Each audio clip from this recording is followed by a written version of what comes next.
T'es rentrée dans la vie de façon quand même assez dramatique et violente. Ma mère biologique, qui est une immigrante allemande, elle s'est enfuie de ses parents parce qu'elle se faisait abuser sexuellement par son propre père. Et lorsqu'elle est arrivée au pays, elle est tombée dans la drogue, l'alcool, la prostitution, puis elle a consommé de l'héroïne, de l'alcool, de la cocaïne pendant qu'elle était enceinte de moi, à un tel point que quand elle est arrivée à l'hôpital, elle était tellement gelée que les médecins ont dit « tu peux pas accoucher, il va falloir faire une césarienne ». Puis moi, je suis littéralement née gelée. J'ai grandi avec comme un trou noir à l'intérieur que j'essayais de remplir. Puis la première fois que j'ai touché à la drogue, à 16 ans, c'est là que je me suis sentie enfin bien avec moi-même parce que c'est comme si je retournais dans le ventre de ma mère. Tu sais, mes parents, ils m'ont mis dehors à 18 ans parce qu'ils en pouvaient plus. Là. C'est un danger, t'as fait des menaces de mort à ta mère. On veut que tu décalisses. Mais en plus de ça, que je faisais pas confiance aux femmes, ça a fait en sorte que je me suis poussée dans les bras des hommes. Il y a beaucoup d'hommes qui ont pris avantage de ça, des professeurs, des psychologues. J'ai commencé à coucher avec des hommes juste pour avoir une place à rester. Je me suis comme prostituée sans savoir que je faisais de la prostitution. J'ai rencontré un gars, on faisait beaucoup de parties, on faisait beaucoup de drogue. Et éventuellement, lui, il est juste tanné de moi. Puis il m'a comme donné un autre gars. Il t'a donné à quelqu'un. Fait qu'on s'en va à vivre dehors pendant presque un an. Puis, tu sais, il m'apprend comment faire du pouce, demander de l'argent, comment fouiller dans les poubelles pour de la nourriture. Dépendante à la cocaïne, à un tel point qu'il faut que j'en prenne à tous les jours, que je me lavais plus les dents, mes 2 narines étaient bloquées puis me faisaient mal. Fait que là, j'étais rendue que je fumais ma cocaïne. Je me suis dit, je vais me tuer. Puis, tu sais, au moment que j'étais prête à sortir pendant que mon ex, il dormait, j'ai vu une grosse lumière, puis pour moi, c'était Dieu. Puis à ce moment-là, je suis tombée sur mes genoux, puis j'ai reçu tout l'amour que j'étais supposée d'avoir depuis toute ma vie. Puis j'étais comme, OK, avant de me tuer, je vais aller chercher de l'aide. C'est ça que j'ai fait. Ça faisait déjà 3 ans que j'essayais de perdre du poids, raffermir ma peau, faire diminuer ma cellulite, puis de faire diminuer vraiment mes problèmes de dos occasionnés par mon travail qui se trouve à être, étant donné que je suis thérapeute, toujours en position assise. Ce qui m'amène à vous parler d'Iron Body Fit de Saint-Bruno de Montarville qui a complètement changé ma vie. En fait, c'est pas compliqué. Tous les résultats que je recherchais, que je viens de vous nommer, je suis déjà en train de les ressentir, je les vois déjà, ces résultats-là. Donc, je répète, hein, mon dos, j'ai plus du tout d'engourdissement dans le haut de mon dos. La cellulite a diminué, le raffermissement est arrivé au niveau de mes jambes, mes cuisses, mes fesses, je le sens déjà. Moi, au niveau d'Iron Body Fit de Saint-Bruno de Montarville, ce qui m'a aidé le plus, c'est que quand on entre là-bas, déjà en partant, on se sent bien. Puis ce qui est intéressant, c'est que souvent, tu sais, on va se lancer dans le gym, le jogging, les régimes, le ci, le ça. À un moment donné, on ne le sait plus. Puis la société nous envoie quand même une certaine forme de pression d'être extraordinaire au niveau physique, santé et tout ça. Mais l'électrostimulation, c'est une nouvelle façon de faire qui existe depuis longtemps, mais qui est nouveau ici. C'est une session de 25 minutes, dans le fond, qui équivaut à un 4 heures de renforcement musculaire, qui se trouve, dans le fond, aussi à amener cette espèce de fermeté-là, qui amène un changement au niveau corporel, mais qui vous donne du temps dans votre horaire. Fait que ça, c'est important de le comprendre. Si vous êtes un entrepreneur ou quelqu'un, même une maman à la maison avec des enfants, mère monoparentale, peu importe, quand notre horaire est chargé, souvent, c'est difficile de vouloir tout faire en même temps. Hein? On entend souvent parler de ça, la charge mentale. Bien, l'idée, dans le fond, c'est de mettre dans ton horaire un 25 minutes par semaine qui va équivaloir quand même à aider énormément à ta perte de poids, énormément à même ton énergie. Moi, j'ai ressenti énormément d'énergie depuis que je suis abonnée à Iron Body Fit de Saint-Bruno de Montarville. J'ai énormément d'énergie. Donc, ma motivation se multiplie aussi à continuer. Donc, c'est ce que je vous souhaite. Puis Isabelle McNichol, la propriétaire d'Iron Body Fit de Saint-Bruno de Montarville, vous offre un 15 minutes d'essai gratuit, justement pour que vous puissiez constater les résultats dont je vous parle en ce moment. Donc, si l'expérience de 15 minutes chez Iron Body Fit Saint-Bruno de Montarville vous intéresse et que vous voulez faire l'essai pour constater vous aussi les résultats sur votre corps, je vous invite fortement à téléphoner au 438-410-4230. Puis vous allez tomber sur des gens extraordinaires, dont probablement Isabelle qui prendra bien soin de vous. Retournons maintenant à l'épisode.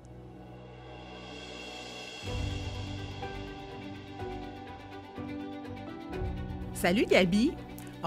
Tu m'as écrit dernièrement sur TikTok. Tu m'as écrit énormément aussi sur Instagram. Je pense qu'on s'est parlé à une couple d'endroits, dans le fond. Puis, tu me disais que tu avais envie de partager ton histoire au sein de mon podcast « Tout peut changer » parce que ton histoire, justement, pour que tu m'en aies conté un petit peu, elle est exceptionnelle. C'est impressionnant le parcours que tu as. de vie et tout ce que tu as fait pour te rendre à aujourd'hui, la femme que tu es, qui est resplendissante, tu es drôle, tu as une belle énergie, tout ça. Donc, quand tu m'as demandé pour passer à mon podcast, j'ai pas du tout hésité. Tu m'avais dit, va voir, là, j'ai fait une entrevue. J'ai rien été voir. OK. Moi, je me suis fiée juste Good. à notre énergie quand on a fait la pré-entrevue. Donc, je suis très heureuse que tu sois là aujourd'hui. Gabi, Gatineau, c'est ton nom de scène? Oui, c'est mon nom de scène parce que je viens de Gatineau. Hey, original! Ouais. Donc, tu es une humoriste de La Relève? Oui. Ça fait combien de temps? Je suis rendue 2e, 3e année. OK. Ouais. Est-ce que... Ah oui, tu m'as dit aussi que tu étais autrice. Tu as écrit aussi deux livres pour enfants sur le racisme. Le premier qui s'appelle « Maman, c'est quoi le privilège blanc » et le deuxième « Maman, c'est quoi un immigrant ». OK. Tu es aussi conseillère. Conseillère et conférencière pour Jeunesse sans drogue. Y a-t-il d'autres choses? Massothérapeute? Je suis massothérapeute aussi, oui.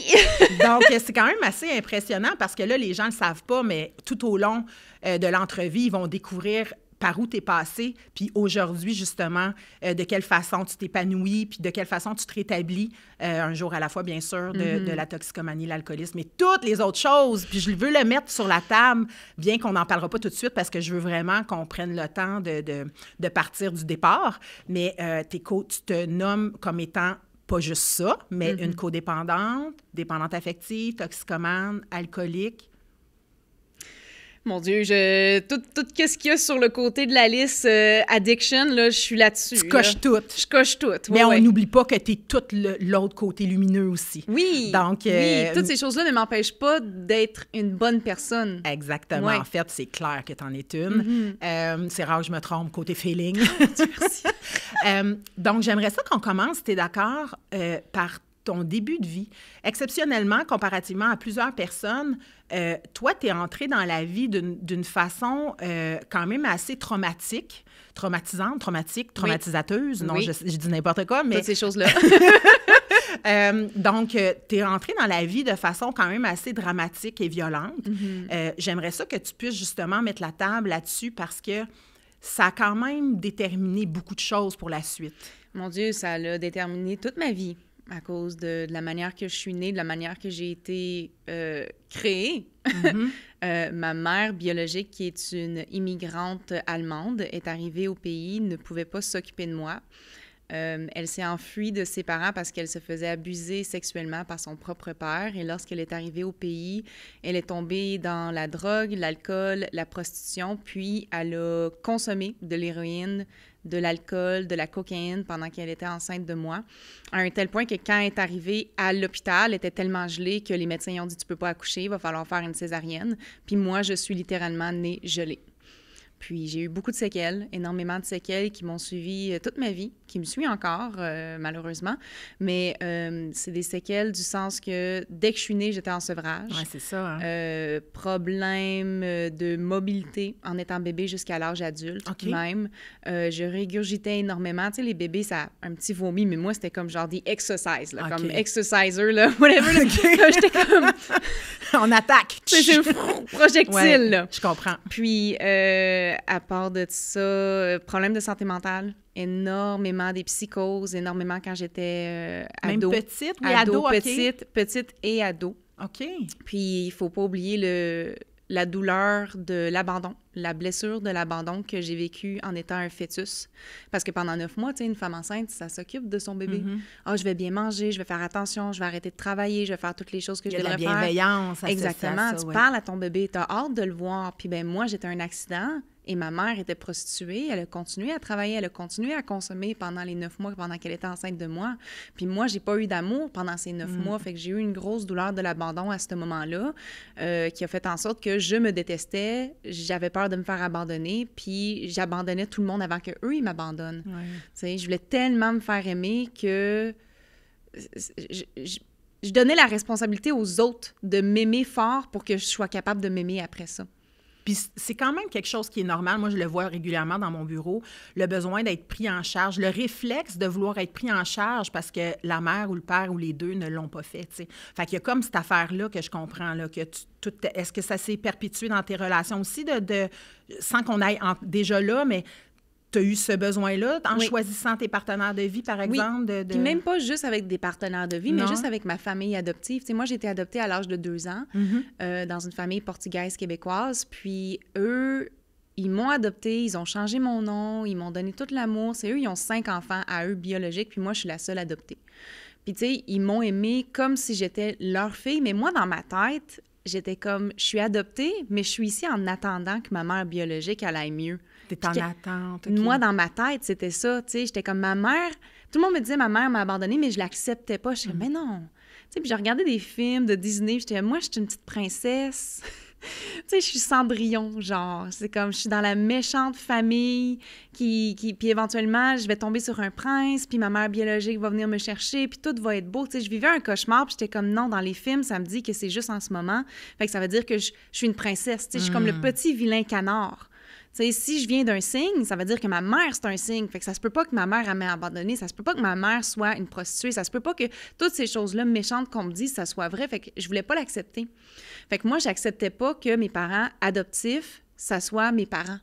OK. Fait que j'avais pas une bonne relation avec eux, j'acceptais pas leur amour, puis j'acceptais pas l'amour de mes sœurs non plus. Fait que j'étais dans le déni, j'étais dans la provocation, j'étais dans le rejet, puis à cause de ça, j'avais de la misère à moi-même à m'aimer. Fait que j'ai grandi avec comme un trou noir à l'intérieur que j'essayais de remplir. Puis la première fois que j'ai touché à la drogue, à 16 ans, c'est là que je me suis sentie enfin bien avec moi-même, parce que c'est comme si je retournais dans le ventre de ma mère. Tu sais, j'ai finalement trouvé quelque chose qui me manquait.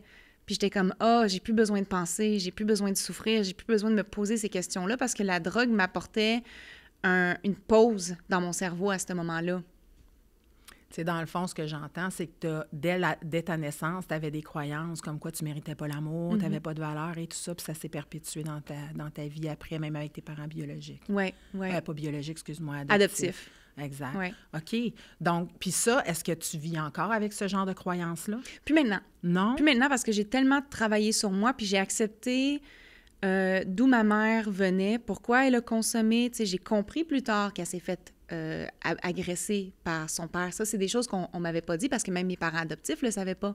C'est en faisant de la thérapie, en faisant les recherches, en posant des questions. Puis, tu sais, j'ai été capable de, comme, écrire une lettre d'acceptation et de pardon à ma mère sans lui remettre, comme faire un deuil. Puis ça a été le début de ma thérapie pour aller mieux quand j'ai commencé à être sobre. Je comprends. Ça t'a aidé à faire le pardon à l'intérieur de toi. Oui, sans être obligée d'aller la voir en personne. Parce que, tu sais, oui, je l'ai rencontrée, mais je me suis rendue très, très vite compte que ce n'était pas une mère. Tu sais, moi, étant jeune, j'avais comme le fantasme que quand j'allais la rencontrer, la vie allait être bien, la vie allait être parfaite, la vie allait être comme je vais la rencontrer, puis finalement, on va être une famille. Finalement, je vais être la fille que je mérite d'être. Enfin, je vais avoir tout l'amour, je vais avoir une vraie maman qui me ressemble. Ouais. Puis je fantasmais tellement sur ce moment-là que quand je l'ai rencontrée, j'étais comme elle a été bas-fond, là. Elle a été sous l'emprise d'un pimp toute sa vie. Elle était même pas capable de me demander si elle pouvait aller aux toilettes tout seule. Elle était même pas capable de demander si elle pouvait fumer une cigarette tout seule. Elle devait tout le temps demander des permissions. Puis j'étais comme, mais t'es pas une mère, t'es même pas une adulte responsable. Qu'est-ce que ça t'a fait ressentir, ça, quand tu as eu ce constat-là? C'est comme si je vivais sur un fantasme là, qui existait pas, puis que là, boum, j'ai frappé un mur. J'étais comme, mais non! Toute ma vie, je pensais que c'était ça. Toute ma vie, j'étais dans l'illusion que c'était ça qui allait arriver. Puis là, ça n'arrive pas. Puis j'étais comme, mais non! J'étais tellement déçue que là, j'étais pas en acceptation de la réalité non plus. Fait que ça m'a pris des années plus tard pour être capable d'accepter. Parce que, tu sais, je l'ai rencontré à 19 ans. J'ai arrêté les liens à 21 ans parce que je me suis rendu compte, OK, mais t'es pas une mère. Puis à chaque fois qu'on se voit, c'est pire. Je suis plus fâchée. Je suis plus... Tu sais, j'essaie de poser des questions genre, on a-tu des problèmes médicaux? Dans la famille, on a-tu des risques de cancer, on a-tu ci, puis elle était même pas capable de me répondre. Tu sais, sa langue première, c'est l'allemand, puis elle parle avec un anglais brisé, puis moi, à ce moment-là, mon anglais n'était pas parfait, donc moi aussi, c'était ma deuxième langue, anglais brisé, fait que les deux, on avait de la misère à se parler, à communiquer. Fait que, tu sais, les deux, moi, j'étais comme, elle se sentait mal parce qu'elle pouvait pas être la mère qu'elle aurait voulu, puis moi, j'étais fâchée parce qu'elle était pas la mère que j'aurais voulu. Fait que, tu sais, il y avait comme un... Ça serait quoi le mot... que je cherche je le trouve pas en ce moment, mais c'est comme si je lui en voulais énormément, puis à chaque fois qu'on passait du temps, c'était comme non, t'es pas capable de me donner. Je lui reprochais des choses à chaque fois. Peu importe qu'elle faisait, c'était pas assez bon pour moi. As-tu l'impression que qu'il n'y a pas juste l'abandon qui est là, tu sais, la trahison? Oui. Tu sais, une trahison, c'est pas nécessairement quelqu'un qui te trahit officiellement, mais des fois, c'est au niveau énergétique, au niveau des blessures, tout ça, on se sent trahi par la mère qu'on aurait dû avoir. Ça te parle-tu, ça? Trahison, oui, énormément, parce qu'à partir d'un très jeune âge, toutes les femmes ou les figures maternelles, moi, je voyais ça comme une mère qui allait m'abandonner. Fait que, tu sais, tous les professeurs, toutes les travailleuses sociales, tous les psychologues ou les psychothérapeutes, je leur parlais pas. Ou, tu sais, je leur disais des mensonges, je les manipulais. J'étais comme, non, toi, tu vas me faire mal. Fait que moi, je vais me protéger avant que tu aies accès à ma vulnérabilité, avant que tu aies accès à ma vérité, avant que tu aies accès à cette petite Gabi qui vit à l'intérieur. J'étais comme, tu n'auras pas accès à ça. Fait que, tu sais, au lieu de accepter mon côté féminin aussi, parce que pendant très, très longtemps, là, je porte du rose. Mais avant, le rose était ma couleur que je détestais le plus. Je détestais être une fille, j'étais très tomboy, je me tenais juste avec des gars, je faisais de la skate, je jouais aux vidéo games, puis j'étais juste comme je me battais, j'étais juste très, très garçon. Puis j'étais comme, je refusais même mon côté féminin à l'intérieur de moi. Mais t'as été désillusionnée par la maman. Oui, mais en plus de ça, que je faisais pas confiance aux femmes, ça a fait en sorte que je me suis poussée dans les bras des hommes. Puis il y a beaucoup d'hommes qui ont pris avantage de ça, des professeurs, hommes qui ont pris avantage de ça, des psychologues, hommes qui ont pris avantage de ça, des hommes qui n'étaient pas mes chums qui ont pris avantage de ça, tu sais. Fait que moi, qui ne connaissais pas à ce moment-là c'était quoi l'amour, moi, je pensais que les hommes allaient me dire c'était quoi l'amour. Fait que je les écoutais. J'étais très open-minded envers les hommes. Tu vas me dire quelque chose, tout ce qui sort de ta bouche, c'est la vérité, je vais te faire confiance. Pour être la femme parfaite ou devenir l'humaine parfaite, qu'est-ce que toi, tu vas me dire? Mais d'une femme, je ne l'écouterai pas. Oui, je comprends. Fait que là, dans le fond, mettons qu'on revient, parce que tu as nommé vite fait tantôt que c'est à 16 ans que tu as commencé à consommer, dans le fond. Le fait d'avoir rencontré aussi ta mère entre 19 et 21, de ce que je comprends, ça, j'imagine que ça a grossi aussi le trou noir que tu avais. Oui. C'était différent. Oui? Je l'ai rencontré de 19 à 21. J'ai coupé les liens, mais c'est seulement à 26 ans, quand j'étais en maison de rétablissement, que là, j'ai fait mon deuil avec elle. OK. Ouais. OK. Parce que tantôt, j'avais l'impression que tu parlais d'une espèce de mal-être depuis toujours, depuis le début de ta vie, là, qu'il y avait une espèce de trou noir qui était présent. Oui. Donc là, mettons qu'on revient à autour de 16 ans, tu commences à consommer tout ça, là, tu sens que c'est ton affaire. Je suis en contrôle. Oui, exactement. Je suis en contrôle de ma vie, ça va bien, je fais beaucoup de drogue, puis j'observe une popularité auprès de mes amis. OK. Quand, tu sais, j'apprécie l'acceptation, les encouragements, l'appréciation de mes amis quand on consomme puis que je suis capable de me péter. Ah, Gabi est capable de faire 8 ecstasy. Ah, Gabi est capable de boire puis de pas blackout. Gabi est capable de faire ça, tu sais. Fait que pour moi, c'était comme encourageant. C'est une valorisation. C'est une grosse valorisation, là. J'étais comme, ah ouais, vous aimez ça? Parce qu'on rit des autres qui ne sont pas capables de le faire. Fait que là, moi, je vais pas être comme ça. Moi, pourquoi prendre une ecstasy quand je peux en prendre 8? Hey, moi, je suis capable. Hey, oui, Gabi, t'es game, on aime ça. Tu sais, c'était comme, alright, je vais être comme ça, je vais être la fille qui est game de faire des affaires que personne n'osera faire, mais j'étais en train de me détruire pour avoir l'appropriation. Tu sais, pas l'appropriation, mais l'approbation et la valorisation des autres qui ont comme rien de valeur dans ma vie. Oui, puis c'est un âge aussi, tu me diras si je me trompe, mais c'est un âge où est-ce qu'on a envie aussi d'avoir un sentiment d'appartenance. Oui. Puis si toi, tu as le vide, l'abandon, ben c'est sûr que j'imagine que ça aussi, ça a compté. Oui, énormément. Ouais. Non, le secondaire a vraiment été un point tournant dans ma vie, non seulement pour ma santé mentale, parce que j'ai développé des troubles de TDAH et de TPL. Oui. Puis mes parents ne le savaient pas à ce moment-là, c'était quoi mon diagnostic. Moi, j'ai seulement eu mon diagnostic en étant sobre, en allant voir une personne qui m'a diagnostiqué. Mais depuis très jeune, mes parents, ils voyaient qu'il y avait quelque chose, ils voulaient me faire voir des psychologues, j'allais les voir, mais je les manipulais ou je faisais l'huître. Je parlais pas du tout. T'sais? Puis j'avais beaucoup, beaucoup de psychose.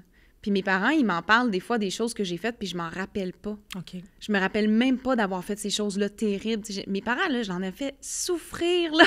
Mes parents sont très résilients. Ouais, hein? Je leur donne ça, là, c'est, tu sais, on fait cette joke-là, moi puis mon père. Tu sais, mon père, il dit, tu sais, adopter un enfant, c'est pour toujours, tu peux pas le désadopter. Comment je le sais? J'ai fait les recherches. Tu sais, dit Gabi, je voulais vraiment te désadopter à un moment donné dans ma vie. Là, t'amenais beaucoup de problèmes, t'amenais beaucoup de souffrances, t'as fait pleurer moi puis ta mère, puis c'était juste dangereux. Puis tu sais, mes parents, ils m'ont mis dehors à 18 ans parce qu'ils en pouvaient plus. Là, c'était juste, t'es trop dangereuse, tu veux pas aller chercher de l'aide, tu veux pas arrêter de consommer, tu couches avec plein de gars, tu fais plein de choses, c'est juste comme t'es rendu un danger, il va falloir que tu quittes la maison. Mais tu sais, comme... Moi, il y a des choses que je me rappelle même pas parce que j'étais dans des psychoses, dans des spirals de comme émotion, puis je souffre, puis tout le monde va souffrir avec moi, puis je faisais des choses que je me rappelle même pas aujourd'hui. Mm-hmm. Puis par la suite, dans le fond, puis je trouve ça vraiment intéressant, ça résonne beaucoup en moi, ce que tu nommes, parce que c'est un peu des petits bouts de parcours que j'ai vécu aussi avec ma fille. Donc, j'aimerais ça qu'on aille sur ce côté-là aussi, tu sais, comme autour de 19 ans.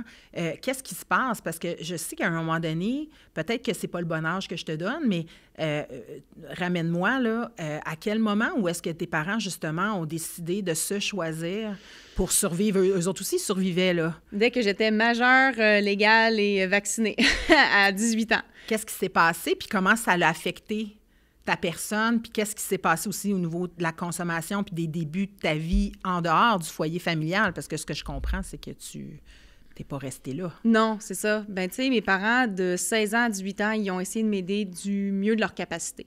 T'sais, ils n'ont pas le bagage. T'sais, eux, ils n'ont jamais eu de problème de drogue, d'alcool, ils n'ont pas ça dans leur famille. T'sais, ils ont essayé de faire tout ce qu'ils pouvaient, de faire des activités avec moi. Ma mère s'est même inscrite à un cours de belly dancing avec moi juste pour connecter. Puis, tu sais, moi, j'étais comme... Tu sais, je m'en foutais de mes parents, là. Fait que, tu sais, j'étais très, très selfish aussi. C'était mes problèmes. Je suis une victime, puis j'aimais beaucoup jouer le rôle de la victime. Ah ouais? Très jeune, j'ai appris que si je disais à des inconnus que j'ai été adoptée, puis que ma mère était une prostituée, puis qu'elle m'a abandonnée, comme j'avais une certaine attention, puis j'aimais ça, aller chercher cette attention-là. Fait que là, mes parents ont vu que j'étais très manipulatrice, puis ils me faisaient plus confiance, mais en même temps, ils voulaient m'aider, puis ils m'aiment, puis ils ont vraiment tout essayé, puis à un moment donné, ils ont juste fait comme là, c'est rendu que t'es un danger, t'as fait des menaces de mort à ta mère, on n'en peut plus, tu veux plus participer, tu veux plus aller à l'école, t'as pas fini ton secondaire, tu sais, c'est comme, ils m'ont écrit une lettre, parce qu'on n'avait aucun comme talent pour communiquer. Okay. Moi, j'étais très explosive, très dans mon TPL, là, c'est comme tu me disais quelque chose, puis pouf, je pétais des choses. J'étais très violente, j'étais très explosive. Puis on avait trouvé un moyen de communication avec des feuilles, tu sais, des lettres. Il m'écrivait quelque chose, il me le mettait en dessous de la porte, puis je le lisais, je pétais ma coche, je pétais tout ce qu'il y avait dans ma chambre. Quand je me calmais, je leur écrivais, puis je le mettais en dessous de leur porte. Mais là, éventuellement, il était juste comme... OK, on te donne deux options. C'est soit que tu peux rester ici, logé, nourri, mais à condition que tu vas chercher l'aide et que tu participes avec les psychologues. Parce que là, tu participes pas, tu veux pas t'aider. Puis si tu fais pas ça, bien malheureusement, on va te demander de quitter le nid familial. Tu sais, moi, dans cette lettre-là, j'étais tellement dans mes émotions que la seule chose que j'ai lue, c'est « Qu'est-ce que tu fais? C'est pas assez bon pour nous. Ah oui. T'es pas bonne. On veut que tu décalisses. » Tu sais, j'étais comme, mais je fais de mon mieux, à ma manière. Puis pour eux, c'est pas assez. Fait que j'étais comme, all right, tu veux que je décalisse, je vais décalisser. Puis je suis partie. Tu sais, ils m'ont donné une certaine date pour partir. Puis moi, à ce moment-là, j'ai commencé à comme coucher avec des hommes juste pour avoir une place à rester. Tu sais, je me suis comme prostituée sans savoir que je faisais de la prostitution. Fait que parce que je voulais pas retourner chez mes parents, puis je savais que j'avais une date limite qui s'en venait, je préférais des fois dormir juste dehors dans un parc ou faire le party à quelque part puis dormir sur un sofa. Puis des fois, j'avais pas nulle part à aller, fait que tu sais, je disais au gars, ben je peux-tu dormir chez toi? Puis il dit oui, mais tu vas-tu coucher avec moi? Tu vas-tu me donner quelque chose? T'sais, des fois, il y avait cette conversation, mais des fois, il y avait pas la conversation. C'était juste comme sous-entendu, mais très clair en même temps. Puis des fois, il y avait des gars qui disaient oui, tu peux venir. On couchait ensemble, puis après ça, il dit, ben faut que tu partes. J'étais comme, mais tu m'avais promis que je pouvais faire dodo ici. Il est comme, ouais, mais tu peux pas rester, c'est chez mes parents. Qu'est-ce qui se passe en dedans de toi quand tu te sens... Tu sais, je vais le dire comme ça parce que c'est comme si je parle pour toi, mais tu me diras si, aussi encore là si je me trompe, mais utiliser ou... Tu sais, en même temps...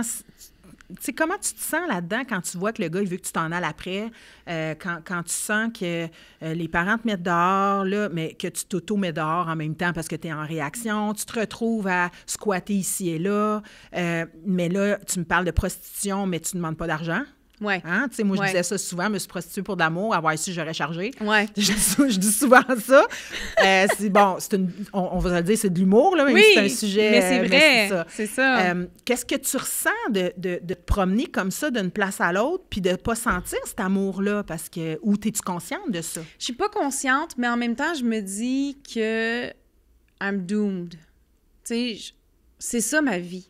OK. Je suis comme en acceptation, mais en même temps, je me dis que je suis en contrôle.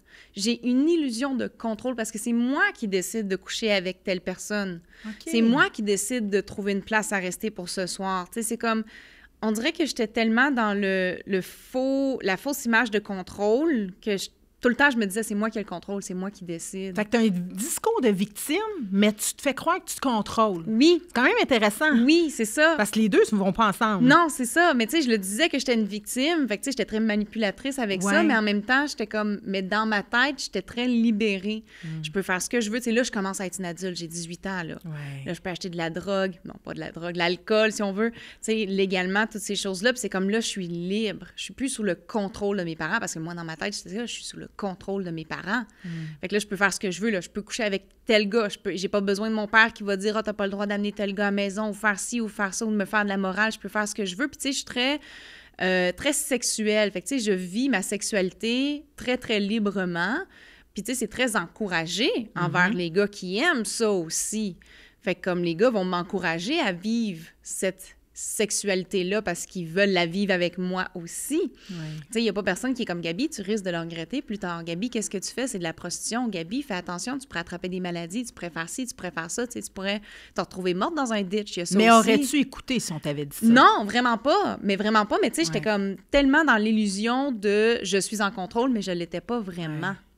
As-tu l'impression que tu as perpétué un peu ce que ta mère biologique avait Oui.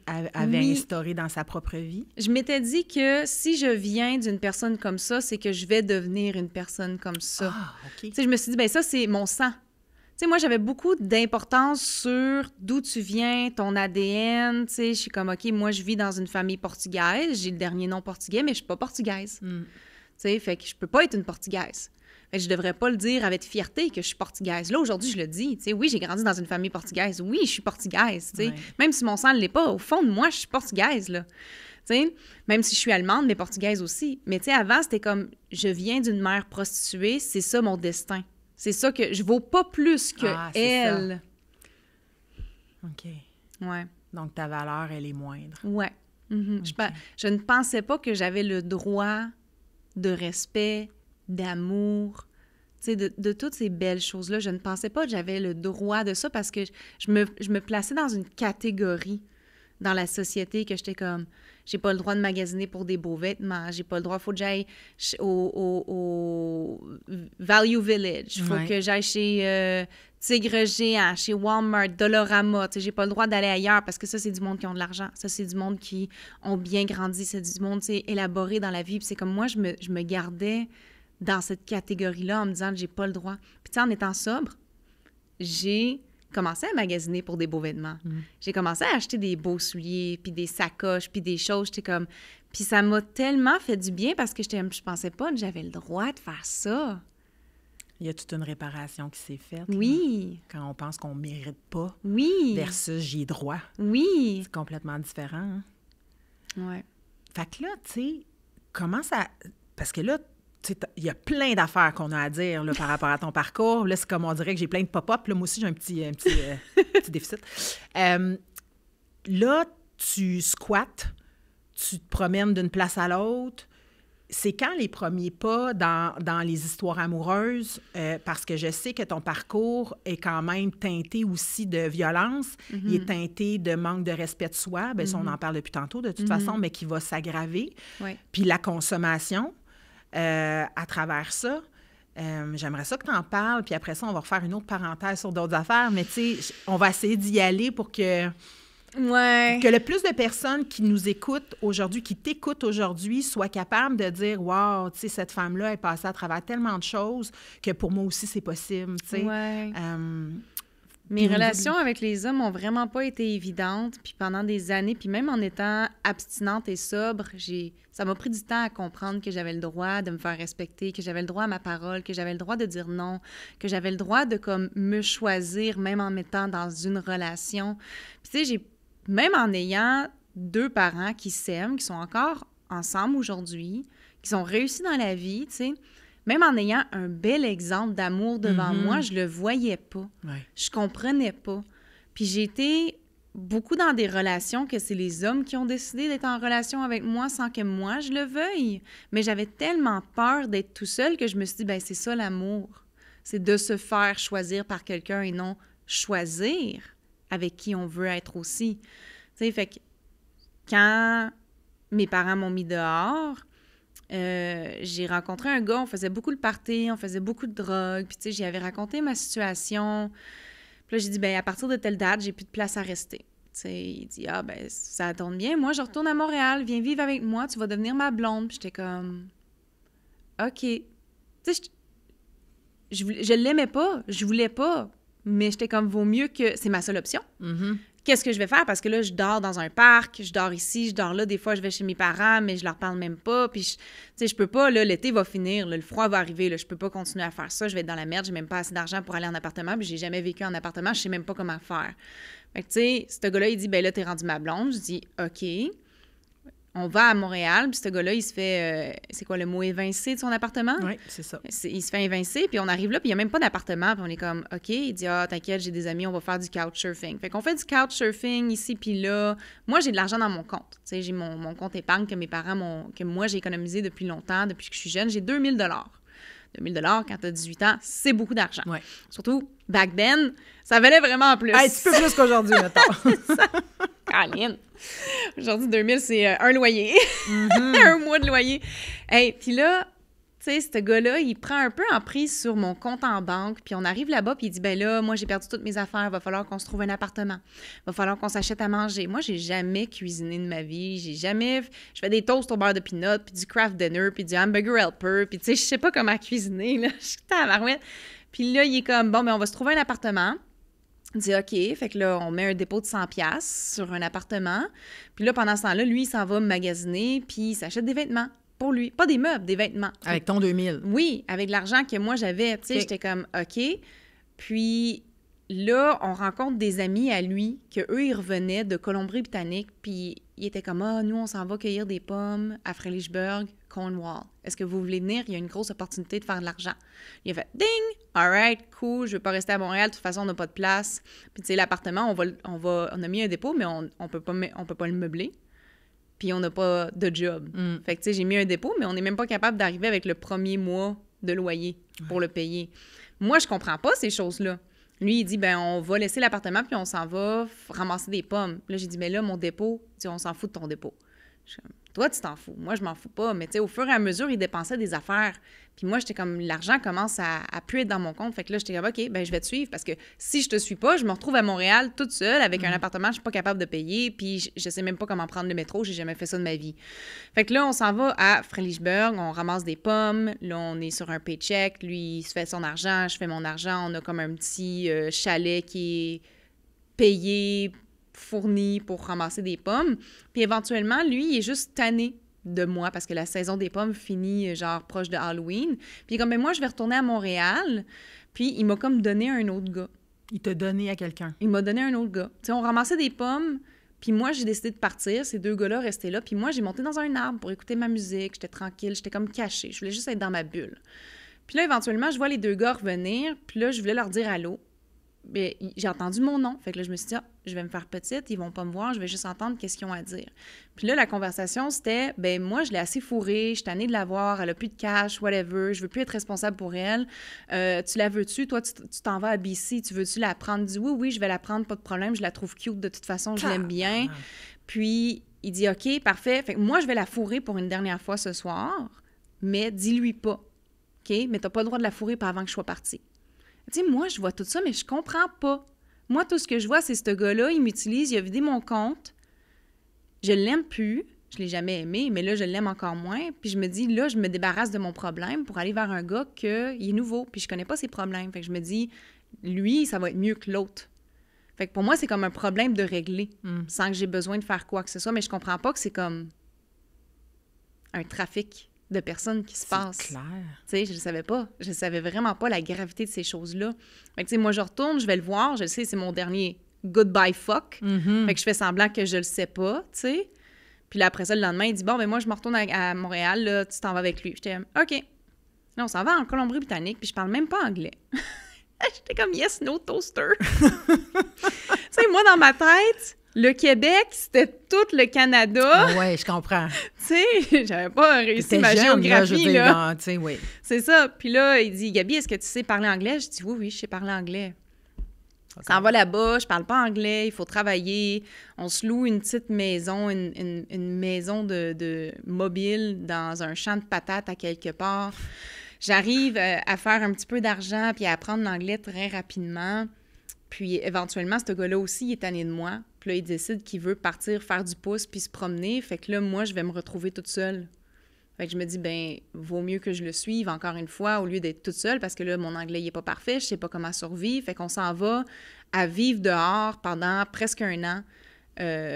Puis, tu sais, il m'apprend comment faire du pouce, comment trouver des food banks, des banques alimentaires, comment demander de l'argent, comment fouiller dans les poubelles pour de la nourriture, comment, regarde, il y a des botches de cigarettes en avant d'un bar, tu vas les pogner, tu vas les défaire, on a un petit roller, on va se faire une cigarette avec. Tu sais, il m'a appris toutes ces choses-là. Puis, éventuellement, il était tanné, il m'a laissé, puis je me sentais assez en confiance de survivre toute seule dehors, puis c'est ça que j'ai fait. Tu sais, j'étais comme, OK, ben là, je suis correcte. Tu sais, j'ai pas de tente. J'ai littéralement un sleeping bag puis un sac à dos. Puis je dors dehors, puis des fois, je me fais des abris, des fois, je me trouve des petites job-ins que j'ai le droit à un endroit où rester pour vivre puis travailler. Mais c'est vraiment comme... Ce gars-là m'a amené jusqu'en Colombie-Britannique, je parlais pas l'anglais, puis je me retrouve stockée avec ce gars-là qui était très abusif, faisait énormément d'acide. Le gars, il faisait tellement d'acide qu'il se prenait pour Dieu. OK. Tu sais, lui, il disait, si tes pieds sont en ma direction, ça veut dire que tu essaies de me contrôler. Fait que, tu sais, lui, il me faisait faire beaucoup d'acide aussi, puis toute sa manière de penser qui était très délirante, il me l'a comme donné aussi. Fait que comme sa manière de penser, c'était ma manière de penser. Ouais. Fait que t'étais toujours dans la peur, puis c'était toujours ça, là. Ouais. Donc, t'as connu l'itinérance très tôt, Oui, à 18-19 ans. dès que t'as quitté la maison familiale, dans le fond, puis ça s'est perpétué. Trafic. Oui, sans le savoir. Violence. Oui, Conso toujours tout au long de ça. tout le long. Toujours. Il n'y a pas Tout de le temps. moment où t'arrêtes. Non, tout le temps, que ce soit de l'acide, des champignons magiques, de la cocaïne, de l'ecstasy. Je pense que j'ai tout essayé sauf l'héroïne. OK, quand même, hein? Une chance. Puis il se passe quoi rendu là quand tu te retrouves seule? Là, t'es rendu à quel âge, mettons? J'ai là? 19 ans. T'as 19. Fait que ça fait rien qu'un an que t'es partie de chez toi, là. Oui. Puis t'as tout fait ça déjà, t'as Oui. vécu plein d'abus, parce que c'est de l'abus, Puis là, là même aussi- économique et tout. Oui, puis quand je me retrouve toute seule, là, encore une fois, des fois, je couche avec des gars juste pour dormir dans leur tente parce que j'en ai pas. Tu sais, là, après ça, je me trouve une job à ramasser des cerises. Puis là, il y a une tente de fournie. Fait que je suis comme, bon, ben là, j'ai une tente, mais il faut que je travaille, tu sais. Mais tu sais, tous les Québécois vont à BC pour vivre la vie de ramasser Ouais. des cerises, puis, tu sais, vivre une expérience spirituelle. Moi, je vivais pas une expérience spirituelle. Moi, j'étais en mode survie, mais j'ai accompagné ce groupe-là de Québécois qui ont fait cette expérience-là. Fait que moi, je vivais dans leur monde. On est ici pour la quête spirituelle. On veut pas retourner au cégep. On sait pas qu'est-ce qu'on fait. Moi, j'étais comme, OK, je rentre dans votre groupe. Je rentre dans votre mentalité. On est ici en attendant. On est ici pour un été. On est ici pour, comme, s'amuser. Puis, tu sais, on ramasse des cerises, puis le soir, on s'en va se saouler, se péter, puis c'est ça l'expérience. Mais moi, je faisais ça à tous les jours, sans le travail, tu sais. Fait que moi, j'étais comme incognito dans ma douleur à travers de cette gang-là. Tu traînes ça, là. Tu sais, en même temps, ce que je trouve intéressant, bien, c'est intéressant, c'est gros, là, tu sais, dans le fond, t'en parles, tu sais, t'es habitué de parler de ton histoire, là, Ouais. tu sais, mais moi, je reçois ça comme si tu me lançais une brique, là, tu sais. Je suis contente que tu aies abordé ce sujet-là parce que Justement, on s'en était parlé un petit peu avant l'entrevue, tu sais, tout le côté d'abus d'hommes, c'est un début, ce que tu racontes, là. Donc, toi, un coup que tu te retrouves, aéré, encore là, en survie, tandis que les autres, c'est des expériences spirituelles. Toi, c'est de la survie, puis il faut que... c'est un défi de chaque jour. Qu'est-ce qui se passe après ça? À un moment donné, tu reviens? Oui, je reviens. Je fais assez d'argent pour être capable de m'acheter un billet d'autobus qui va durer 3 jours de BC jusqu'à Québec, jusqu'à Gatineau. Puis là, tu sais, après 1 an, j'ai comme un peu été capable d'améliorer ma situation avec mes parents au téléphone. T'as jamais coupé le contact? Ben, c'était pas avec mes parents que je gardais le contact, c'était avec ma sœur. OK.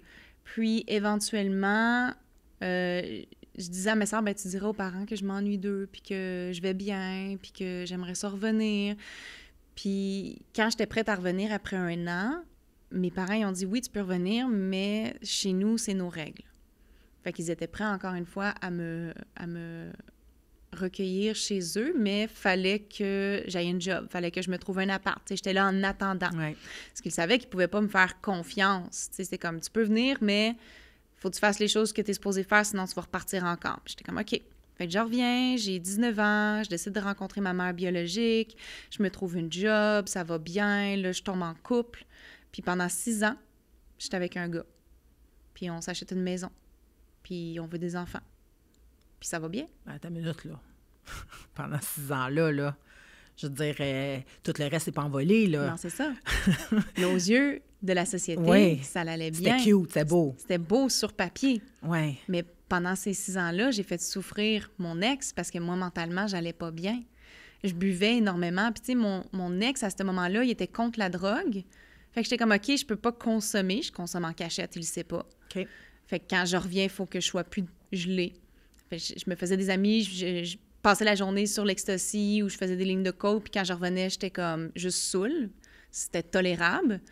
Mais lui, il buvait énormément. Fait que moi, j'avais pas une grosse tolérance à l'alcool. Fait que je me suis dit, bien, il faut que j'apprenne à boire beaucoup pour être dans les bars, puis s'amuser, puis faire le party. Puis, tu sais, l'alcool me rendait très violente aussi. Ah oui? Tu sais, moi, je frappais le monde autour de moi, mais j'ai jamais... C'est drôle quand je dis ça. J'ai jamais frappé mon chum. Mais dans les bars... je devenais violente. S'il y avait un gars qui m'approchait puis que je disais non, puis il disait encore oui, je veux danser avec toi, je le poussais, je le frappais. J'étais comme très yo, va-t'en, là, comme t'as pas compris, genre c'est mes points qui vont te montrer après. Mais tu sais, j'osais pas frapper mon chum, mais je lui faisais vivre l'enfer quand même. Violence psychologique? Ben, tu sais, j'étais très selfish. J'étais très comme, je souffre, je suis une victime, j'ai vécu ça, pauvre de moi. J'ai vécu dehors, tu sais, encore une fois. Puis, j'ai pas de voiture. Tu dois m'amener partout où c'est qu'on va. Tu sais, tout le temps des ups et des downs, puis des dépressions. Puis, il en a vécu beaucoup. Tu sais, lui aussi, il y avait des problèmes. Puis, lui aussi, il m'en a fait vivre des choses. T'sais, les deux, on était rendus toxiques à la fin. Puis, c'est pour ça que j'ai décidé de le quitter parce que j'étais plus heureuse. Mais, tu sais, pendant longtemps, j'ai refusé ma part de responsabilité d'abus que j'ai contribué dans cette relation-là. Tu veux dire que toi-même, quand tu dis « j'ai contribué », est-ce que c'est un échange d'abus mutuels ou tu as contribué à recevoir les abus? Je pense que c'était les deux. On était blessés, il buvait beaucoup, il est tombé dans une dépression, il m'a frappé 3 fois. Puis j'étais juste comme pas bien avec moi-même. Puis, j'avais 0 travaillé sur moi encore. Tu sais, mes problèmes de consommation, pas réglés. Problèmes de dépendance affective, pas réglés. Tu sais, problèmes de blessures d'enfance, pas réglés non plus. Fait que, tu sais, j'y en mettais beaucoup sur les épaules comme si lui, il devait s'occuper de moi. Encore la prise en charge que tu disais oui, tantôt. Mais en même temps, je sais pas, c'était... J'ai comme réalisé à un moment donné que je pouvais plus rester dans cette relation-là. On voulait des enfants, puis j'avais arrêté la pilule, puis au moment justement qu'on faisait l'amour, ça m'a comme frappé à la tête. J'étais comme, je l'ai repoussé, puis j'étais comme, non, je peux pas faire ça. Je peux pas m'engager avec un gars puis avoir un enfant quand que je suis pas bien, puis que lui, il est pas bien. Oui, on a une maison, on a une hypothèque. Wow, on a une hypothèque. Tu sais, tout le monde est comme, faut t'aller une maison, faut t'aller ici, c'est ça les étapes pour avoir une bonne vie, puis t'as le barbecue, puis t'as la piscine, puis t'as la blonde, puis t'as les enfants, puis j'étais juste comme, il y a quelque chose à l'intérieur de moi qui est pas bien. Je sais pas c'est quoi, mais je suis pas bien, puis il faut que je parte. Puis, à cause que je l'aimais encore beaucoup, mais que j'étais malheureuse, ça m'a amenée dans une grosse dépression. OK. Tu sais, j'avais 25 quand je l'ai quitté. Puis c'est à 26 que j'ai voulu m'enlever la vie. Puis de 25 à 26, j'ai consommé tellement de cocaïne parce que là, je l'ai quitté, puis je me suis dit, ben là, pour une fois, je peux consommer. Je suis plus avec quelqu'un qui va me faire sentir mal parce qu'avec lui, j'avais pas le droit de consommer. Fait que là, j'étais comme, ben, je suis plus avec un alcoolique, mais là, je vais devenir une cocaïnomane. Tu sais, la logique était comme... J'étais comme libre. Tu peux te permettre, là, maintenant. Je peux me permettre de consommer de la cocaïne parce que j'ai pas quelqu'un... Tu sais, je me comparais. Au moins, je suis pas avec un alcoolique. Tu sais? Hey, c'est quelque chose, hein? Oui. Fait que là, tu parlais de que ta souffrance t'a amené à intenter à ta vie? Oui. Ben j'ai rencontré un autre gars. Encore une fois, tout le monde est comme prendre du temps. Oui, c'est ça. Y avait-tu du temps entre chaque ou pas tant? Pas tant que ça. Puis ça, c'est encore un gars qui s'est mis en couple avec moi sans moi que je le veuille. Tu sais, je sors d'une dépression, je sors d'une grosse séparation de 6 ans, puis aussi du fait qu'on va chez le notaire. On doit s'arranger avec l'hypothèque. Tu sais, le monde ne pense pas à toute la charge émotionnelle, les responsabilités, les rencontres. C'est pas juste tu prends tes affaires, tu décolles, on a une maison ensemble. Tu sais, lui, il était fâché contre moi que je le quitte. Fait que, tu sais, il a vraiment tout fait en son possible pour retarder les affaires puis mettre des bâtons dans les roues puis, tu sais, me donner le moins d'argent possible pour la maison. Puis moi, à un moment donné, j'étais juste tannée. J'étais comme, je m'en fous, tu sais, je souffre. Je veux juste... Donne-moi ce que tu veux, je m'en calisse, tu sais. Je vais te donner ma moitié de la maison, là, je m'en calisse à ce point-là. Là. Donne-moi un chèque puis je pars. Puis, tu sais... Je suis partie, j'étais supposée retourner à BC à ce moment-là, mais là, je me suis rendu compte que la vie là-bas coûte vraiment trop cher. J'étais comme, j'ai pas beaucoup d'argent, je sais pas qu'est-ce que je fais, puis là, ça me tente pas de faire de la masso, je prends une année sabbatique, ça me tente vraiment pas, puis je décide de commencer à travailler dans un car wash. Puis dans ce car wash-là, il y a une compagnie de toiture. Puis là, les gars sont comme, ah, ben tu sais, Gabi, tu pourrais venir une fois de temps en temps travailler sur le toit avec nous. Je suis comme, ah, hein? Pas de problème. Moi, je suis une tomboy. J'aime ça, les défis. J'aime ça, montrer aux gars que je suis forte puis que je suis capable de clouer des affaires puis de, tu sais... Pas d'ego du tout. Non, zéro. Fait que là, je travaille sur la toiture puis très rapidement, je deviens Schindler's, tu sais. Fait que là, j'ai mon gun, j'ai mes affaires. Fait que là, je suis comme la meilleure fille en toiture en Outaouais. Bon, OK, j'étais la seule fille qui faisait de la toiture. Ça. J'aimais ça. Parce que t'es reconnue pour quelque chose de spécial. J'aimais ça. Hey, donne-moi un sac de bardeaux, là, puis je me montais une échelle à une main, puis je monte ça, puis tao, puis j'aimais ça. Mais en même temps, je me suis rapprochée de gars dans la construction qui consommaient, qui faisaient le party, que, tu sais, ils font beaucoup d'argent, puis ils vont tout de suite le dépenser au bar, puis ils achètent de la poudre, puis ça. Puis là, éventuellement, quand je travaillais au car wash, parce que durant l'hiver, la toiture s'est fermée, du chômage. Ouais. Fait que je travaillais dans le lave-auto durant l'hiver. Bien, il y a un gars qui m'a approché, puis il était vraiment obsédé envers moi. Il voulait passer du temps avec moi. Puis j'ai dit, moi, là, je viens de vivre une séparation. Là. J'ai pas envie d'être avec personne. Je fais mes affaires, je fais mon argent, un point, c'est tout. Puis là, il est comme, non, je veux juste être ton ami, je veux juste être ton ami, je veux juste être ton ami. Puis je suis comme, OK, si tu veux juste être mon ami, il n'y a pas de problème. On sort, on va au bar, on consomme. Il aime beaucoup la cocaïne. Je suis comme, hey, t'en as un point en commun! C'est tellement essentiel. C'est ça. Fait que là, on fait beaucoup de coke ensemble. Puis là, éventuellement, il est comme, ah, t'as plus besoin de travailler pour eux. Viens travailler pour moi. Tu sais, tu te plains qu'ils te payent pas assez, puis que la toiture, t'as mal aux genoux, t'es tanné, c'est très physique. Viens travailler pour moi. Je suis comme, ben, c'est quoi ta proposition? Ben, viens conduire pour moi. Moi, je fais tout le temps Gatineau-Montréal, puis j'ai besoin de quelqu'un qui conduit mon truck pendant que je fais des affaires au téléphone ou sur mon ordinateur. Fait que t'as juste besoin de conduire, un point, c'est tout. J'ai dit tout le temps un aller-retour, je fais dodo à Gatineau. Oui, pas de problème. Fait qu'on fait ça. Il me donne l'argent, cash, je suis contente, il me donne à manger, il s'occupe de moi, puis à chaque fois, c'est « t'es mon ami, je vais pas coucher avec toi ». J'ai dit « t'es sûr, hein, parce que moi, je veux pas que t'aies un agenda en arrière, puis t'essayes de m'amadouer, puis toutes ces choses ». C'est ça qui s'est passé. Parce qu'il me disait tout le temps « non, on est juste des amis, il va rien se passer ». Puis il me le disait tellement souvent sans que moi, j'ai besoin de le dire. Je me suis dit « bon, il a enfin compris, on est juste des amis, il va rien se passer ». C'était probablement stratégique. Puis jusqu'au moment qu'on s'en va à Québec, puis là, on pouvait pas faire un aller-retour, fallait dormir là, fallait un hôtel. Puis j'ai dit, moi, je suis pas confortable. Il dit, t'inquiète, on va faire un mur d'oreiller entre toi puis moi, je vais te laisser tranquille. J'ai dit, je suis toujours pas confortable. Il dit, t'inquiète, mais il est rendu minuit. On est coqués les deux, on peut pas retourner, tu vas pas être capable. Je dis, non, t'as raison, OK, on va faire dodo, puis on repart le lendemain. Puis justement, on fait le party, on fait plein de coke. Il paye tout le temps la coke, j'ai jamais besoin de payer pour l'hôtel, pour la bouffe, pour quoi que ce soit. Il s'occupe de moi. Je me sens pris en charge. Enfin, quelqu'un qui s'occupe de moi. Oui. T'sais? C'est ça l'amour. Ah, c'est ça l'amour. C'est quelqu'un qui est prêt à dépenser des sous puis à s'assurer que tous mes petits besoins soient complets. Puis là, cette soirée-là, qui avait justement mis les oreillers, il dit « Ah, j'ai de la misère à dormir avec les oreillers. On peut-tu juste les enlever? » Puis j'étais comme « Je sais où c'est que ça va aller, là. » Puis comme on dirait que je suis pris ici. Puis j'étais comme « Fais ce que tu veux, mais comme moi, je reste de mon côté. » Comme « Ah, je suis pas capable de dormir avec mes vêtements. Oh, fais ce que tu veux, moi, je reste de mon côté. » Puis là, je veux juste me coller. Puis il dit « Il va rien se passer, je veux juste me coller. » Puis je suis comme, oh, tabarnak, je sais qu'est-ce qui va se passer, là. Puis là, je suis tellement traumatisée. Je suis toute seule dans le lit à Québec. Je peux pas appeler personne. Je suis gelée tête. Ce gars-là, c'est lui qui va me ramener à Gatineau. Tu sais, je suis sous son emprise, puis il me viole.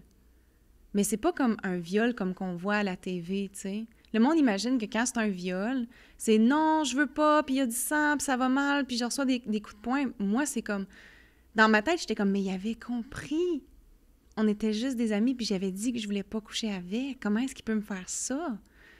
Puis là, il est en train de me toucher, puis je suis paralysée.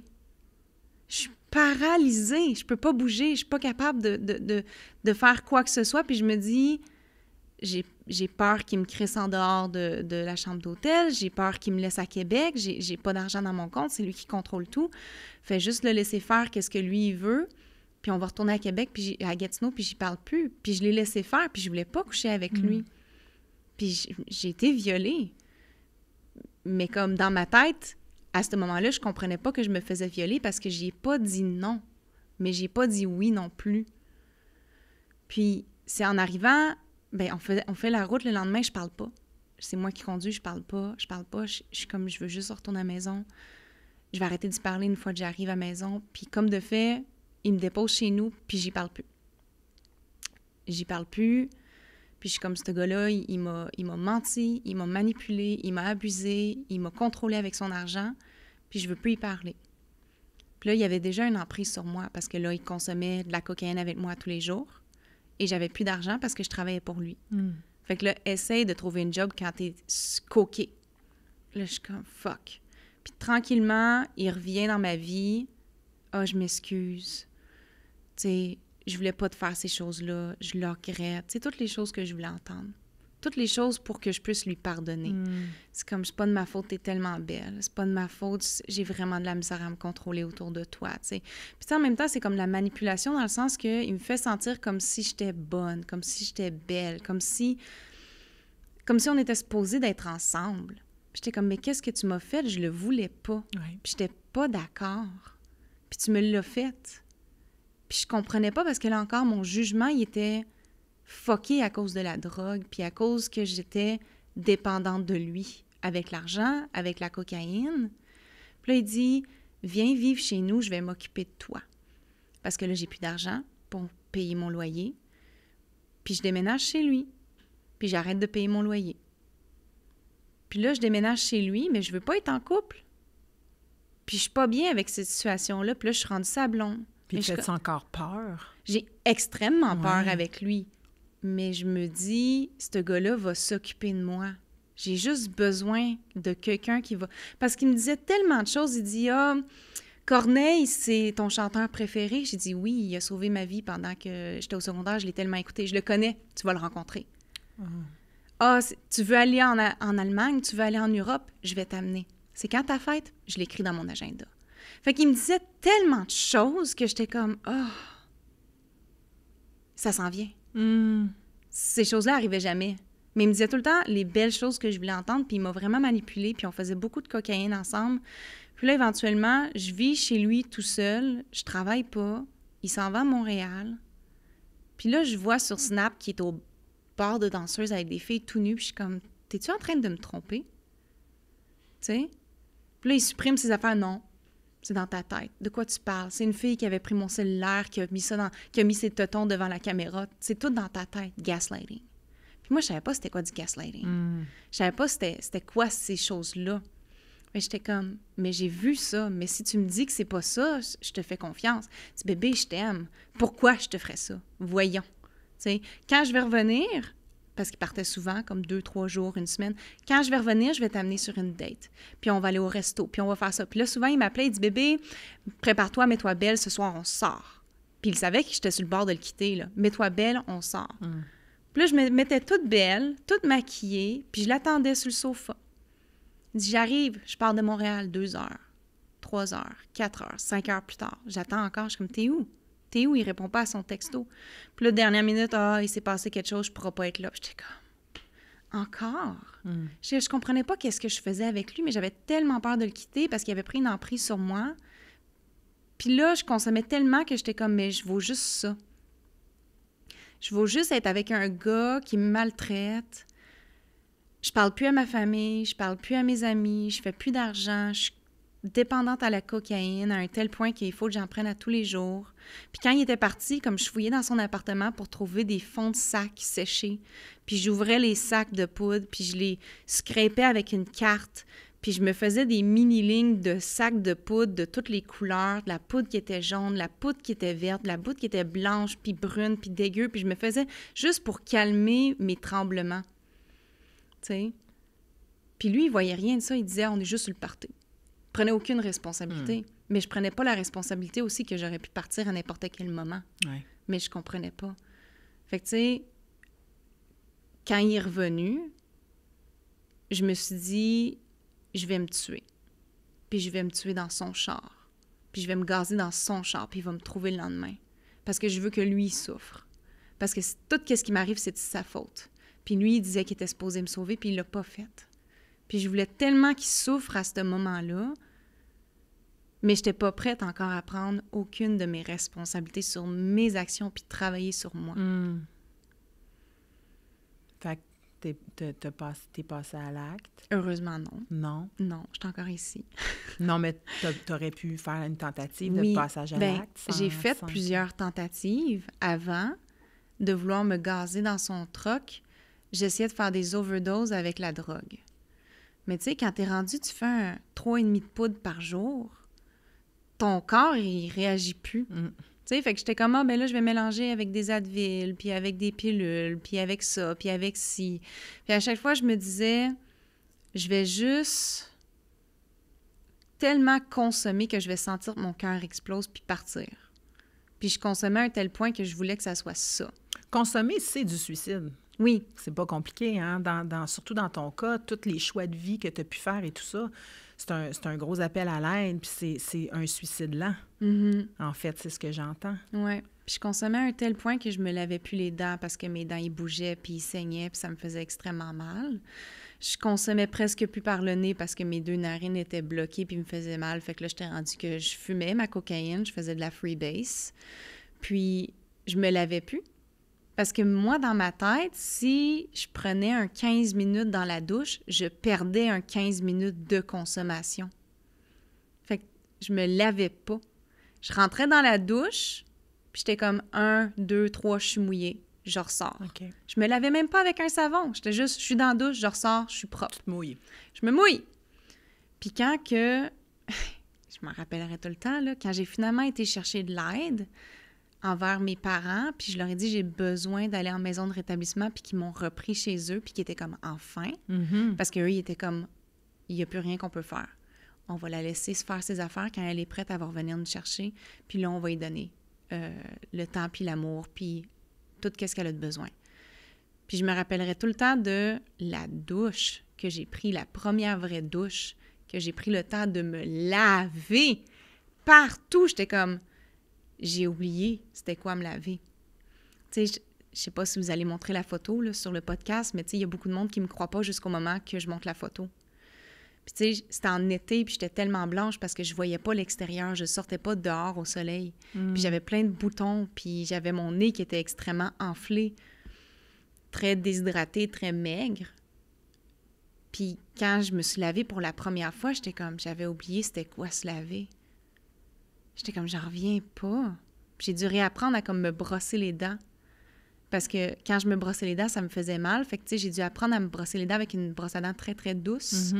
Puis après ça, recommencer à me passer la soie dentaire. Puis ça a pris des années avant que mes gencives arrêtent de saigner aussi. Tu sais. Puis le fait, quand tu consommes de la cocaïne, tu serres des dents. Oui. Puis j'ai serré des dents pendant des années après d'avoir arrêté la cocaïne, tu sais. Puis aussi mon stress, puis la nuit, puis toutes ces choses-là. Puis là, je suis contente d'avoir des belles dents. Puis quand je vais chez le dentiste, tu sais, je dis, j'ai passé ma soie dentaire, puis je m'occupe de mes dents, puis ça va super bien. Ils sont comme, on est fiers de toi. Je suis comme, j'ai pas de caries. Puis je suis comme, tu sais, puis moi, j'ai passé 10 ans à pas aller chez le dentiste. Tu sais. Ça peut avoir l'air banal que tu dises « Wow, j'ai brossé mes dents », mais c'est pas banal dans ton cas. Oui. Puis, tu sais, le dentiste, quand il prend les radios, ils peuvent le voir que tu fais de la cocaïne. Fait que moi, je voulais pas aller chez le dentiste parce que je voulais pas qu'on me le dise, qu'ils savent que je faisais de la coke parce que moi, je pensais que j'étais tellement bonne à le cacher que personne n'allait le savoir. J'étais tellement en contrôle. Moi, j'allais dans mon party de gars de la construction, puis j'amenais tout le temps un petit baggy dans ma brassière, puis on buvait, puis on est avec des gars de construction, puis c'est le party de Noël, tout le monde se saoule, mais moi, je fais ma coke. Je m'en vais tout le temps à la salle de bain, à chaque 10 minutes. Faut que je retourne à la salle de bain faire ma coke, puis il y a un moment donné que j'ai pensé mourir dans cette salle de bain-là, puis que j'ai tellement fait de cocaïne que j'ai comme tombé puis fait le bacon, puis j'étais en train de prier. Puis moi qui croyais pas à Dieu, j'étais en train de prier, Dieu, s'il te plaît, fais-moi passer à travers de cette soirée-là. Faut pas que je meure comme ça dans la salle de bain d'un bar. Faut pas que je meure comme ça, s'il te plaît, donne-moi une autre chance, I'm gonna do better. Puis j'étais jamais capable de do better, mais j'étais tout le temps bonne à comme prier, Dieu, s'il te plaît, pas ce soir, je veux pas mourir. Puis à ce moment-là encore, je pensais que j'avais le contrôle. Des fois, je me présentais dans des restaurants fucké tight. J'avais une capuche, j'avais des lunettes, puis je marchais toute croche, puis j'étais pas capable de me tenir. Puis tu sais, tu le voyais.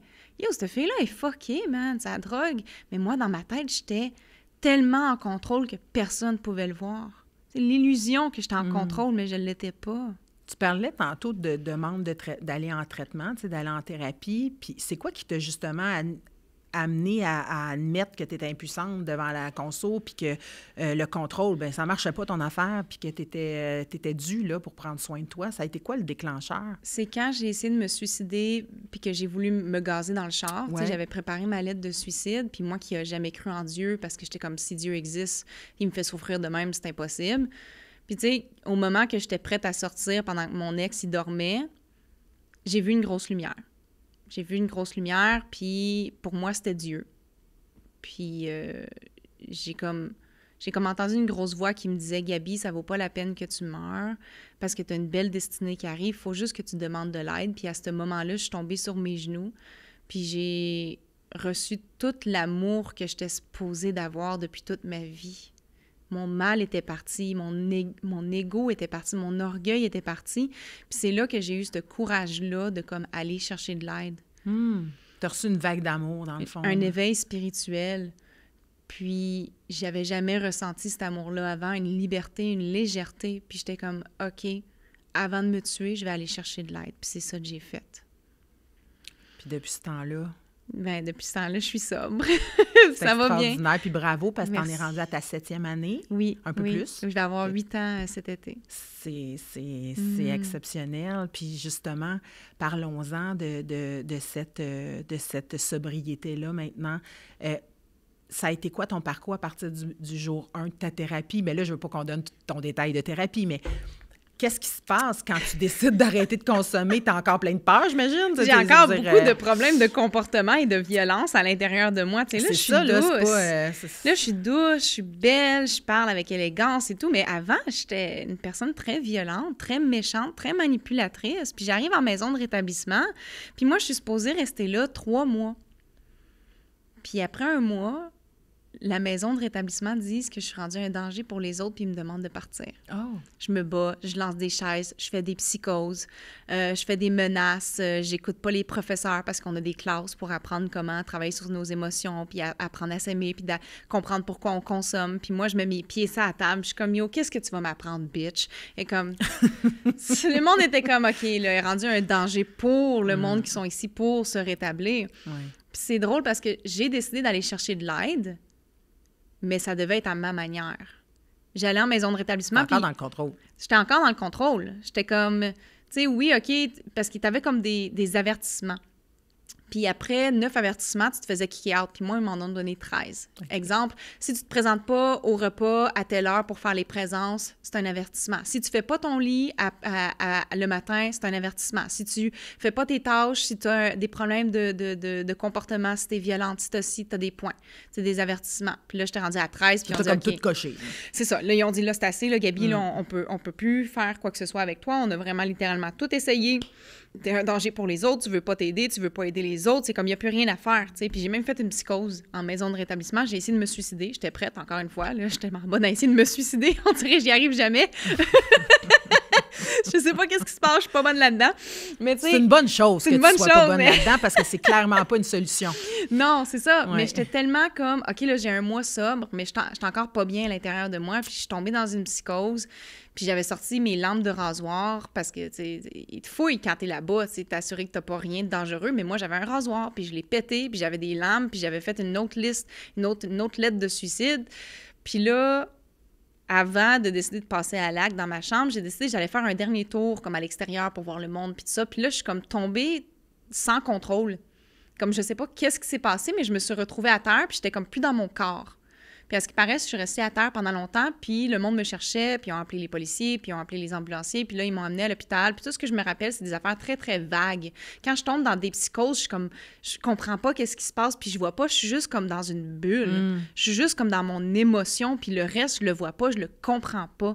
Puis là, à l'hôpital, ils ont fait « OK, on va l'amener, on va la faire alterner dans un hôpital psychiatrique. » Puis c'est là que j'ai eu mon diagnostic. OK. J'ai vu un psychiatre qui m'a fait « OK, t'es TDAH, puis t'as un TPL. » Puis quand j'ai finalement eu ça, j'ai finalement compris c'était quoi qui était... What was wrong with me? Ouais. Finalement... T'as catché, là. Finalement, je comprenais pas pourquoi je pétais des coches, puis que j'étais tellement émotionnelle, puis que tout ça, puis toute l'émotion qui est incontrôlable à l'intérieur de moi. Qu'est-ce qui se passe? What is wrong with me? Tu sais, je comprenais pas. Fait que là, finalement, t'as mis un point sur le i. J'étais « Ah, je comprends maintenant. » Ça explique. Ça explique. Mais tu sais, j'avais tellement encore des problèmes de comportement que là... La maison de thérapie a dit « OK, il faut que tu décalisses, là, va-t'en, là. » Puis comme, j'ai fait une scène, là. Comme ils ont fait mes bagages pour moi tellement que j'étais comme violente, puis je pétais des coches, puis j'étais juste comme all over the place. « Vous allez pas faire mon bagage, puis vous allez pas faire mes affaires, puis j'ai fait une scène, là. C'était vraiment n'importe quoi, là. Comme, t'aurais pu filmer ça, là, puis ça aurait été viral, là, comme...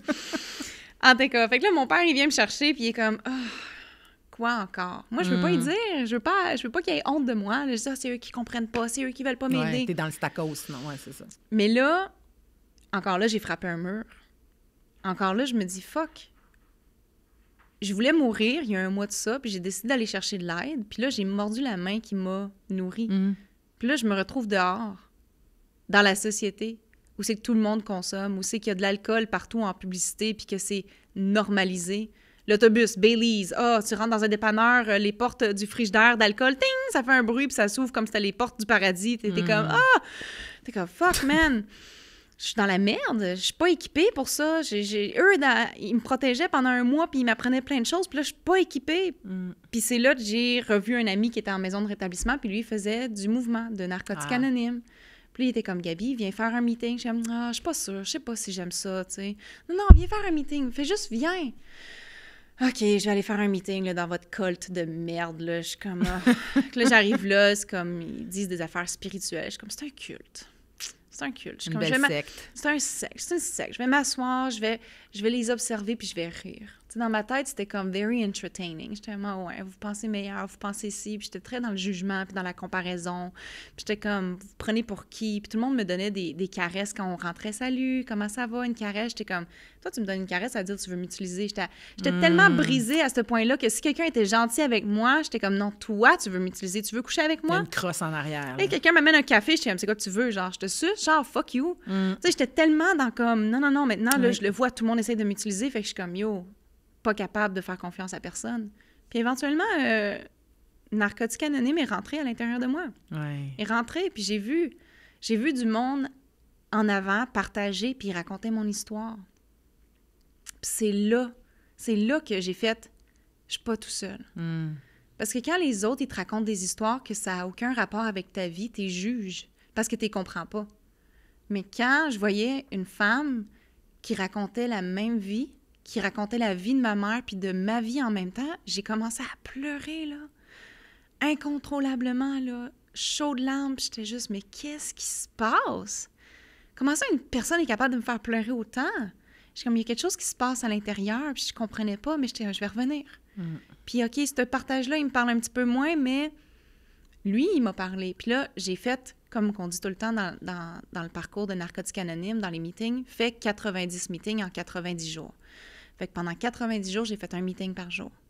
Puis ça m'a vraiment rentré, là. C'était comme, OK, je suis pas toute seule, on est tous ici avec des problèmes, on est tous ici pour s'entraider. Puis c'est là que j'ai commencé à travailler sur mon rétablissement, pourquoi je consommais, pourquoi j'étais fuckée, pourquoi est-ce que je cherchais autant à m'auto-détruire puis à détruire les autres. Puis là, tranquillement, j'ai fait 1 an de sobriété. 2 ans de sobriété. 3 ans de sobriété. Puis j'étais juste comme, ça va bien. Puis à chaque année, ma vie personnelle s'améliore. Je commence à m'aimer un petit peu plus. Je commence à comprendre c'est quoi la stabilité financière. Je commence à comprendre qu'est-ce que je vaux, puis c'est quoi les hommes, puis les relations hommes et femmes aussi. Et femmes, filles. Mais, tu sais, j'étais comme, puis j'aime ça, aller en avant, puis de me sentir écoutée. Puis au début, quand que tu as 1 an, là, tu peux finalement partager dans les meetings. Oui. Puis les premières fois, là, je tremblais, là. Qu'est-ce que je vais dire? Puis je faisais beaucoup de lavage de linge en avant, tu sais. Mais là, moi, j'ai vécu ça avec lui, puis il m'a utilisé, puis tatati, puis tatata. J'étais comme, oh mon Dieu, si je pouvais réécouter les premiers meetings, les premiers partages que j'ai faits, là... C'est de la victimite encore. Parce my God, tellement! Mais en même temps, je me pensais tellement bonne, parce que comme le monde m'a choisi moi pour que je partage ma vie. Aucune humilité, là. Mais c'est un processus, hein, le cheminement intérieur, le rétablissement, la sobriété. La sobriété, c'est un état. Puis pour arriver à cet état-là, on a un processus à suivre. Puis c'est bien évident qu'au début, il y a l'ego qui est pogné là, puis que l'humilité, elle se pointe de temps en temps, mais c'est un apprentissage de tantôt, au début de la rencontre, tu disais... justement, que ton côté vulnérable, tu ne voulais pas le laisser paraître, tu sais, en quelque sorte. C'est ça qu'on apprend dans les mouvements d'entraide ou en thérapie, peu importe, que la vulnérabilité, c'est une force. Ouais. Mais il y a l'ego quand même qui dit « Hey, attends une minute, là, tu peux te faire avoir, là, tu sais. » Fait que c'est normal, tout ce que tu nommes, mais c'est beau ce que tu deviens, ce que tu es aujourd'hui, tu sais. Le temps défile, mais j'aimerais ça que tu me parles, parce que, tu sais, l'objectif, hein, toutes les deux, on s'en est parlé tantôt avant l'entrevue, c'est d'être capable d'informer les femmes aussi sur la problématique, oui, de la consommation, mais sur la sournoiserie de la dépendance affective, sur la sournoiserie de la codépendance, donc le syndrome de la sauveuse, la sournoiserie aussi de l'abus, de la violence, et que c'est pas parce qu'on dit pas non qu'on se fait pas violer, qu'on n'est pas en train de se faire agresser, tu sais. Donc, moi, j'aimerais ça que tu si tu es d'accord, là, que tu nommes aux gens, en terminant, aux femmes surtout, mais même aux hommes qui pourraient peut-être se reconnaître comme de l'autre côté de l'autre côté. Comment ça se passe aujourd'hui, un rétablissement? Oui, pour la conso et tout ça, mais avec ton affectif, avec en quoi ça influence encore ta vie sexuelle, affective, l'estime de soi, en quoi tu continues de cheminer dans ce domaine-là, puis c'est quoi les choses que tu aimerais nommer aux gens pour qu'ils puissent être sensibles à ça, au danger de ça? C'est tellement un apprentissage à tous les jours. C'est pas parce que là, j'ai 7 ans d'abstinence que tout est beau. Tu sais, en étant en abstinence, j'ai quand même rencontré des gars sur Tinder qui m'ont frappé, qui m'ont abusé sexuellement. Tu sais, j'étais... Ah oui, je suis sobre, mais j'avais toujours pas compris que je pouvais dire non, puis que je pouvais m'affirmer, puis que je pouvais dire que je me laisserais pas traiter comme ça parce que j'avais encore un gros mal intérieur. Puis tu sais, arrêter la consommation, c'est la raison souvent cachée en arrière de d'autres choses. Tu sais, ma blessure de l'abandon, ma dépendance affective, mon travail personnel, ça m'a pris du temps à comme passer 1 an tout seul. Puis tu sais, sais, j'ai été dans une relation avec un narcissique pour la première fois de ma vie en étant sobre, puis je savais pas c'était quoi un narcissique. Puis il m'en a fait souffrir. Pendant 1 an, j'étais avec lui, puis de l'abus, puis j'ai été voir un psychologue pendant 1 an et demi pour m'en sortir parce qu'il m'avait tellement détruit avec son gaslighting, puis le love bombing du début, puis je comprenais pas, puis j'étais comme, mais pourtant, je fais tout ce qu'il me dit. Pour être dans une relation, je veux tellement être dans une relation que je me plie en 4 pour les hommes. Puis je pensais à cause que j'avais arrêté de consommer que ça allait régler mes problèmes. Mais ma psychologue, elle m'a fait réaliser, tu sais, que je faisais de la dépendance affective. Puis j'étais pas capable de m'affirmer. Puis que je fais de la codépendance parce que là, je suis sobre. Là, j'ai réussi dans la vie. Là, je travaille autonome. Je fais ci, je fais ça. Puis tu sais, là, je suis rendue à un certain aspect que certains hommes veulent avoir, veulent accueillir, mais ne veulent pas nécessairement, tu sais, accepter.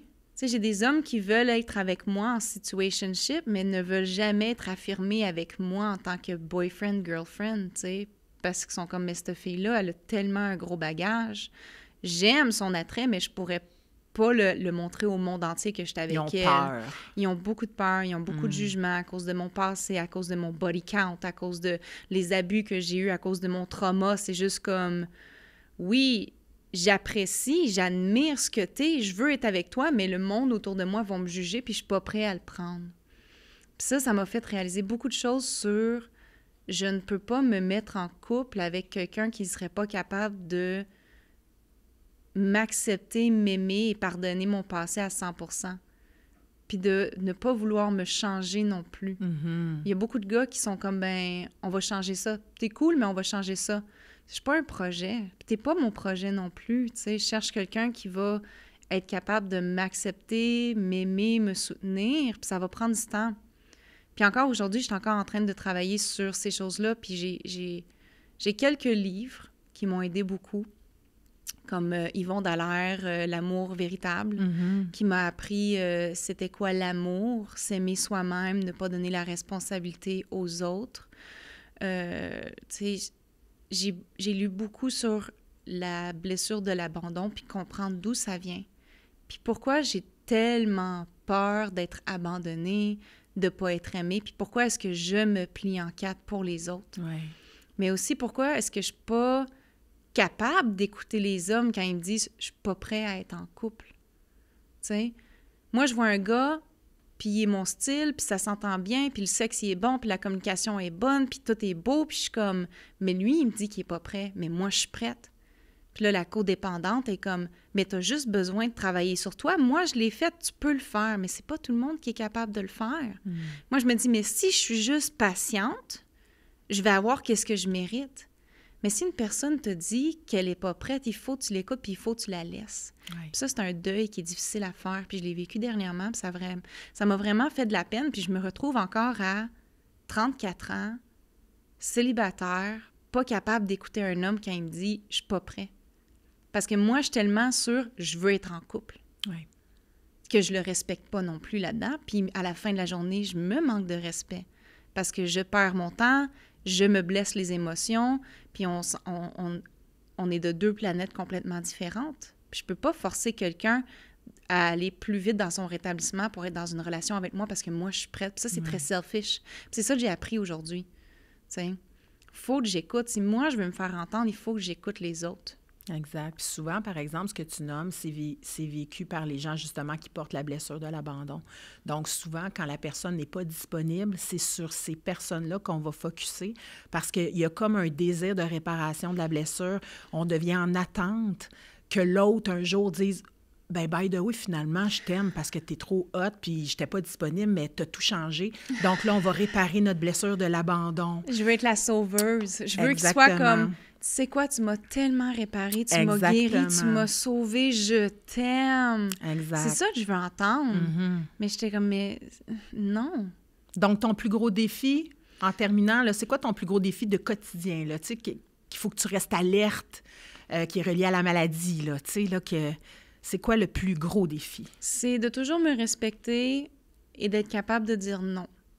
Parce que souvent, j'ai peur de manquer des opportunités, j'ai peur que le monde connaisse plus de choses que moi, mais il faut que je me respecte. Tu Tu sais, que ça soit dans les relations, que ça soit dans la business, que ça soit dans les opportunités, si à l'intérieur de moi, mon gut intérieur me dit non, ou tu devrais attendre, ou t'es pas sûr, il faut que je l'écoute. Ouais. Puis avant, je donnais tellement la responsabilité des autres à comme, ben lui, il connaît plus que moi, ou elle connaît plus, puis lui, il connaît le futur, puis lui, il sait qu'est-ce qui est bon. Non, il faut que j'y aille à ma manière, puis que je me respecte. Puis ça prendra le temps que ça prendra.